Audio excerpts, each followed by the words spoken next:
आज के वक्त पे हर देश इन्फ्लेशन से स्ट्रगल कर रहा है। इस इन्फ्लेशन का सबसे ज़्यादा इम्पैक्ट वर्ल्ड में अगर किसी भी रीजन पे हुआ है तो वो है south Asia. South Asian countries के लिए इन्फ्लेशन कोरोना बीमारी से भी ज़्यादा बदतर है। हालत इस कदर तक आ गई है कि श्रीलंका बैंक करप्ट हो चुका है, वहीं पे पाकिस्तान बैंक करप्सी के कगार पे आ गया है। पर आखिर कारण क्या है इस इन्फ्लेशन का और क्यों ये इन्फ्लेशन इम्पैक्ट सबसे ज़्यादा श्रीलंका और पाकिस्तान को ही किया है? तो चलिए आगे की वीडियो पे यही समझते हैं। How many countries can the IMF help? Sri Lanka's economic crisis is not a one-off. Dozens of developing economies are facing the same problems: lower revenue, rising debt, falling foreign exchange reserves. Now, after Sri Lanka in South Asia, another country grapples with economic turmoil. We're talking about Pakistan. The question is, will it be the next country to go Sri Lanka's way? What? जो पाकिस्तान इधर इस वक्त तेजी से जा रहा है जिस तरफ, मुझे खौफ है कि ये श्रीलंका की तरफ जा रहा है। ज़्यादा नहीं हो रहा, बहुत हालात ख़राब है मुल्क के। गरीब आवाम के मुस्तकबिल के बारे में कोई नहीं सोच रहे। दुनिया में इन्फ्लेशन हाई होने के मुख्य तौर से 3 कारण हैं। अब आसान भाषा में समझें तो सबसे पहला कारण है post corona impact. Corona lockdown के बाद दुनिया जैसे रुक सी गई थी, ना कोई कंट्री एक्सपोर्ट कर रही थी ना इंपोर्ट, जिसकी वजह से मार्केट एकदम से ठप पड़ा था। लेकिन लॉकडाउन हटने के बाद मार्केट वापस से खुलता है, तब डिमांड तो हाई होती है, लेकिन सप्लाई ना होने के कारण चीज़ों के दाम अचानक से शूट अप कर जाते हैं। दूसरा कारण है यूएस डॉलर का स्ट्रांग होना। लॉकडाउन के बाद चीज़ों का दाम अचानक से आसमान छूने लगा, जिसकी वजह से यूएस फेडरल बैंक ने अपने पॉलिसी रेट को 0.5% तक इंक्रीज कर दिया। ये 40 साल में पहली बार था जब यूएस फेडरल बैंक ने अपने इंटरेस्ट रेट को बढ़ाया था। इंटरेस्ट रेट हाइक होने के कारण इन्वेस्टर्स ने मार्केट से अपना पैसा वापस खींच लिया। लोगों ने डॉलर को खर्चा करना कम कर दिया। आसान भाषा में बोलें तो यूएस फेडरल बैंक ने लोगों के मानो जैसे हाथ ही काट लिए हों ताकि वो डॉलर ना खर्चा कर पाएं। इसके कारण से यूएस डॉलर की डिमांड कम हो गई और फेडरल बैंक ने भी डॉलर को प्रिंट करना काफ़ी हद तक कम कर दिया। क्योंकि सभी देश डॉलर का ही इस्तेमाल करते हैं ट्रेड और क्रूड ऑयल परचेज करने में, तो हर देश को डॉलर की ज़रूरत होती है। ट्रेड करने के लिए पहले एक कंट्री अपने देश की करेंसी से डॉलर को परचेज करती है और फिर डॉलर से ट्रेड करती है। तो अगर डॉलर की वैल्यू ज़्यादा होगी तो देशों का फॉरेन रिजर्व भी ज़्यादा इस्तेमाल होगा ट्रेड करने पे। डॉलर की हाई डिमांड लेकिन कम सप्लाई होने की वजह से डॉलर की वैल्यू अचानक से बढ़ गई, लेकिन वहीं पे डॉलर के अलावा सारी करेंसीज की वैल्यू कम हो गई, जिसकी वजह से यूएस डॉलर तो बढ़ता जा रहा है लेकिन उन देशों की खुद की करेंसी गिरती जा रही है। और यही हो रहा है आज के वक्त के मेजर कंट्रीज के साथ में। ये फोटो आप देख पा रहे होंगे कैसे भारत का रुपये 6.69% से नीचे गिर गया है। वहीं पे जापानीज येन को सबसे ज़्यादा मार लगी है। जापानीज येन 17.12% तक नीचे गिर चुका है। वहीं यूरो को भी काफ़ी हद तक मार देखने को मिल रही है। लेकिन कमाल की बात तो ये है कि रसिया, ब्राज़ील आज भी सरप्लस में ट्रेड कर रहे हैं। आज विश्व में रसिया, चाइना, ब्राज़ील को छोड़ के हर कंट्री की करेंसी गिर चुकी है। अब बात करते हैं तीसरे फैक्टर की, जो कि है क्रूड ऑयल का महंगा होना। लॉकडाउन के वक्त जहां पे क्रूड ऑयल प्राइस नेगेटिव तक चले गए थे, आज वही प्राइस रिकॉर्ड लेवल हाई है। क्रूड ऑयल आज $103 पर बैरल के हिसाब से मिल रहा है। ये 10 सालों में सबसे हाईएस्ट प्राइस है क्रूड ऑयल की। कोरोना से पहले यानी 2018 पर यही क्रूड ऑयल के प्राइस $66 के आसपास थे और कोरोना लॉकडाउन के वक्त यही प्राइस गिरकर $22 पर बैरल के आसपास आ गए थे।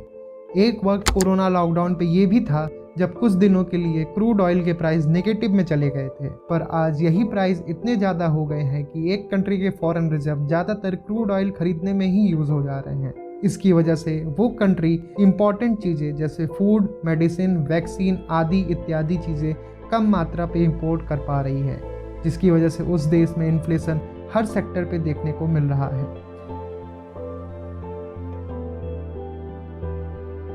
चौथा कारण जो कि सबसे प्राइम कारण है वो है यूक्रेन रसिया का वॉर। यूक्रेन रसिया के वॉर ने वर्ल्ड के 2 सेक्टर पे सबसे ज़्यादा इम्पैक्ट किया है और ये 2 सेक्टर हैं फूड एंड ऑयल। इस वॉर की वजह से आज फूड एंड ऑयल के दाम रिकॉर्ड लेवल हाई हो गए हैं। एक तरफ यूक्रेन जो विश्व की ब्रेड बास्केट बोला जाता है, तो आज वॉर की वजह से वो अपने व्हीट मार्केट पर सेल नहीं कर पा रहा है। वहीं पे रसिया के ऊपर सैंक्शन लगने की वजह से रसिया अपने क्रूड ऑयल नहीं बेच पा रहा है, जिसकी वजह से क्रूड ऑयल के प्राइस भी रिकॉर्ड लेवल हाई हो रहे हैं। यूएन के डेटा के हिसाब से विश्व की 107 कंट्रीज ऐसी हैं जिसको इस युद्ध की वजह से कई ज़्यादा इम्पैक्ट हो सकता है। इसमें पाकिस्तान, श्रीलंका और इंडिया भी शामिल है। अब बात करते हैं क्यों श्रीलंका बैंकरप्ट बन चुका है, वहीं पे पाकिस्तान बैंकरप्सी के कगार पे आके खड़ा है। दोस्तों, अगर आज की हालत के बारे में बात करें तो दोनों ही देशों में कोई फ़र्क नहीं। इन दोनों ही देशों में इन्फ्लेशन अब सिर्फ इकोनॉमी के टर्म तक ही सीमित नहीं रहा, बल्कि अब ये रियलिटी में भी दिखने लगा है। आज ये दोनों ही देश अपनी जनता से अपील कर रहे हैं कि वो वर्क फ्रॉम होम पर स्विच करें ताकि फ्यूल बच पाए। दोनों ही देश अपनी मार्केट को जल्दी बंद कर रहे हैं ताकि बिजली बच पाए। दोनों ही देश पे फूड इन्फ्लेशन की हालत सबसे ज़्यादा है। फ्यूल, जॉब, इलेक्ट्रिसिटी, यहाँ तक कि पेपर की भी शॉर्टेज है इन कंट्रीज़ पर। पाकिस्तान ने एक स्टेप आगे बढ़ के अपनी जनता से ये तक अपील की है कि वो चाय दिन में 1 से 2 कप पीना बंद कर दे, क्योंकि पाकिस्तान आज के वक्त पे सबसे ज़्यादा चाय इंपोर्ट करवाता है और पाकिस्तान विश्व में सबसे ज़्यादा चाय इंपोर्ट करवाने वाले देशों में से भी एक है। पाकिस्तान के फॉरेक्स रिजर्व का एक मेजर हिस्सा चाय और ऑयल इंपोर्ट करने पे ही चला जाता है। पाकिस्तान के बारे में और समझने से पहले अभी श्रीलंका के बारे में समझ लेते हैं। श्रीलंका पे इकोनॉमिक क्राइसिस कोई डेकेड लॉन्ग नहीं है, बल्कि ये अचानक से हुई घटना है और इस पर आग में घी डालने का काम 3 सेक्टर के कोलैप्स होने की वजह से हुआ है, जिस पर श्रीलंका की इकोनॉमी टिकी हुई थी। सबसे पहला सेक्टर है टूरिस्ट सेक्टर। अकेले 2018 में ही श्रीलंका ने 23 लाख टूरिस्ट का वेलकम किया था। लेकिन फिर आता है कोरोना, जिसकी वजह से श्रीलंका का टूरिस्ट सेक्टर एकदम से कोलैप्स कर जाता है।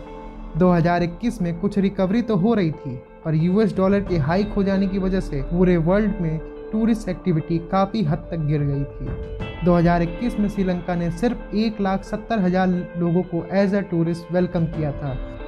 अब बात करते हैं अपने सेकंड कारण की। ये कारण है 2019 में श्रीलंका की सरकार के द्वारा श्रीलंका का टैक्स कम कर देना।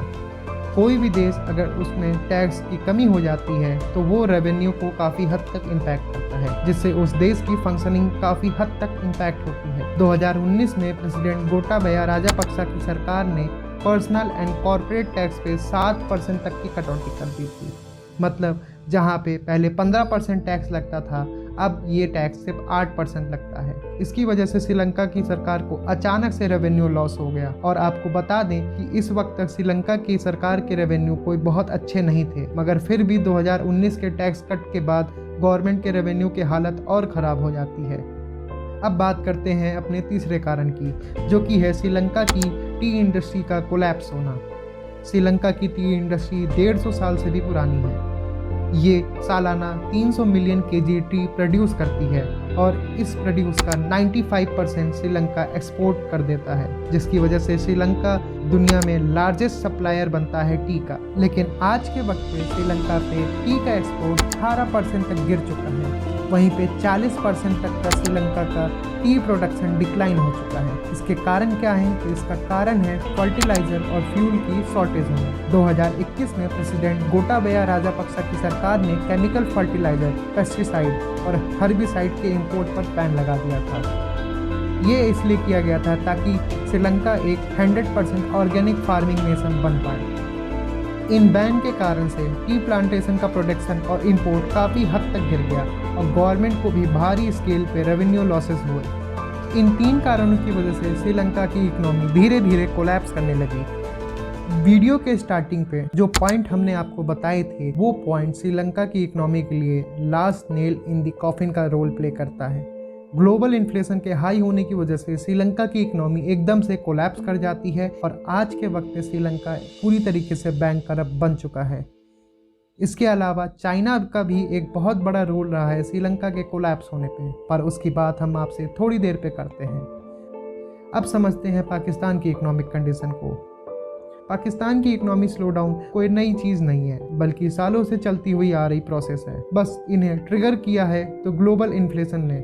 आज पाकिस्तान का एक्सटर्नल डेट $126 बिलियन है। मतलब आज पाकिस्तान $126 बिलियन कर्जे पर है।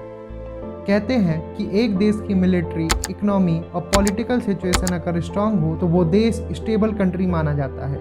लेकिन लगता है पाकिस्तान ने सिर्फ और सिर्फ मिलिट्री छोड़ के बाकी सारी सिचुएशन को इग्नोर कर दिया है, क्योंकि कंट्री की इकोनॉमी की ये हालत होने के बाद भी पाकिस्तान ने फाइनेंशियल ईयर 2022-23 पे पाकिस्तान के डिफेंस बजट को 11% तक बढ़ा दिया है। ये 11% पाकिस्तान की जीडीपी का 2.1% के बराबर है। एक तरफ देश में गरीबी है, जॉब्स नहीं है, फूड इन्फ्लेशन देखने को मिल रहा है, वहीं पे पाकिस्तान का defence budget all time highest पर है। आज पाकिस्तान का डिफेंस बजट $1.4 ट्रिलियन है।